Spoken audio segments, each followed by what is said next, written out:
नमस्कार प्यारे बच्चों। बेटा आज हम करेंगे अपनी डीओई की वर्कशीट 38 जो आपके भौतिक के पाठ बल तथा गति के नियम से ली गई है।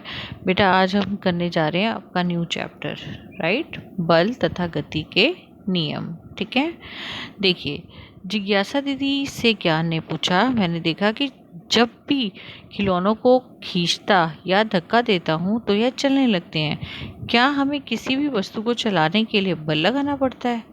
तो जिज्ञासा दीदी क्या बताती हैं?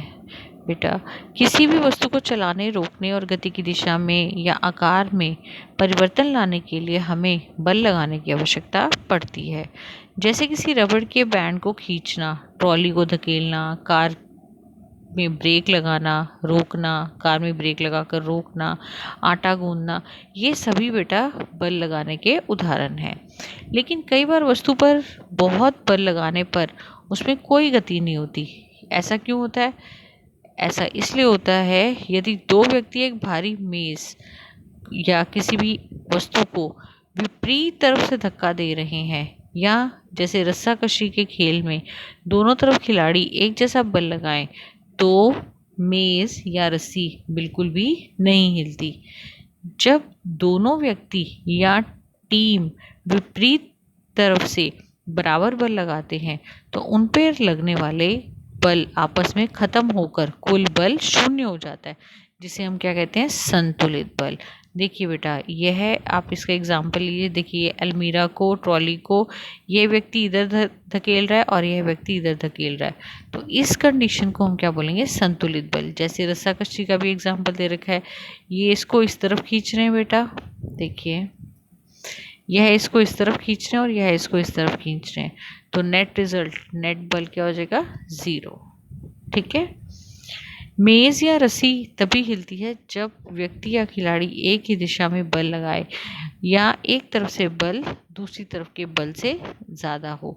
ऐसी स्थिति को हम क्या कहते हैं? असंतुलित बल।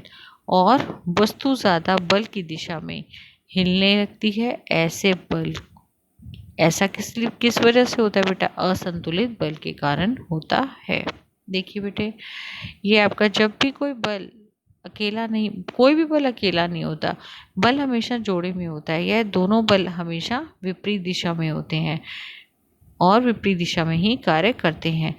जब भी दोनों में से एक बल दूसरे से ज़्यादा हो जाता है तो वह गति करने लगी, तो वह वस्तु गति करने लगती है।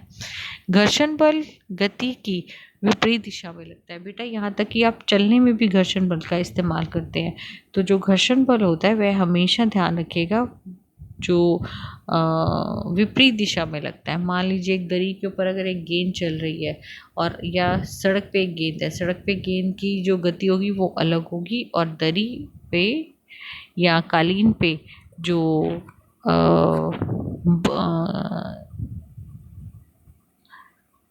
जो बल का जो इफेक्ट है बेटा वो क्या होगा, या बॉल जो है वो जल्दी रुक जाएगी, तो उसका इफेक्ट क्या आएगा? कम आएगा। ठीक है, जब कभी भी वस्तु जो है बेटा पर लगाए जाने वाला बल उसके घर्षण बल से अधिक होकर उसे असंतुलित नहीं करेगा, तब तक वस्तु अपनी जगह से नहीं हिलती।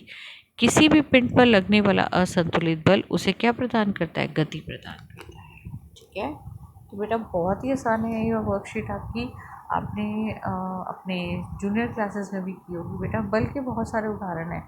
आटा गूंद रहे हैं, ठीक है, हम क्या लगा रहे हैं? बल लगा रहे हैं। ठीक है, नींबू निचोड़ रहे हो, तो नींबू को निचोड़ने के लिए भी आप क्या लगा रहे हो? बल लगा रहे हो। रबड़ को खींच रहे हो, बल लगा रहे हो। ठीक है, ये सभी एक नॉर्मल हमारे डे टू डे लाइफ के एग्जाम्पल हैं, किसके?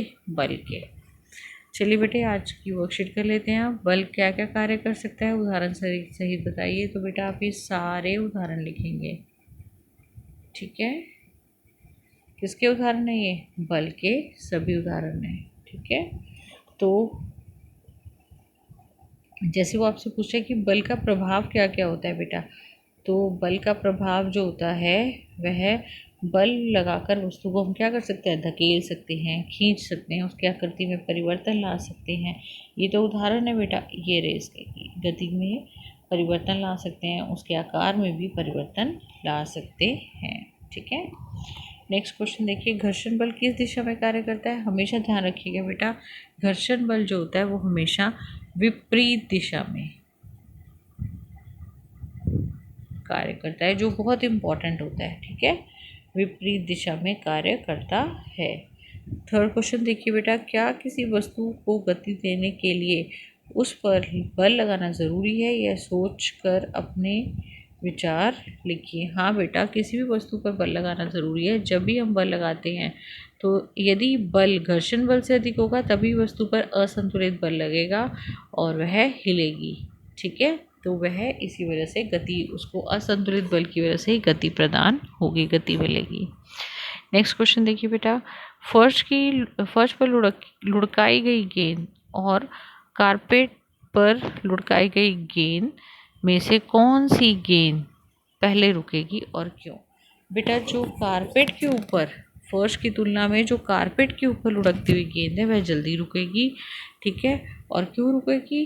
क्योंकि कारपेट जो है उसको क्या प्रदान करेगा? घर्षण बल प्रदान करेगा। ठीक है, यदि चित्र में तीर ए बी के निशान बल के संदर्भ में क्या दर्शा रहे हैं? देखिए बेटा क्वेश्चन, एक मिनट थोड़ा जूम करके।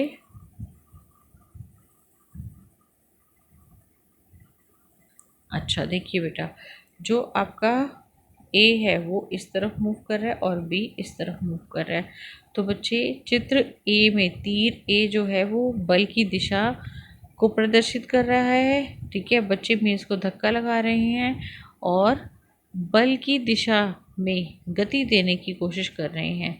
जबकि बी के अंदर बेटा देखिए कि बी किसको दर्शा रहा है? घर्षण बल को दर्शा रहा है, कि जो मेज़ पर जो घर्षण बल को दर्शा रहा है जो मेज़ और फर्श दोनों के बीच में लगेगा। ठीक है, क्योंकि घर्षण बल जो होता है बेटा वो हमेशा वस्तु की दिशा के विपरीत दिशा में ही विपरीत लगता है हमेशा।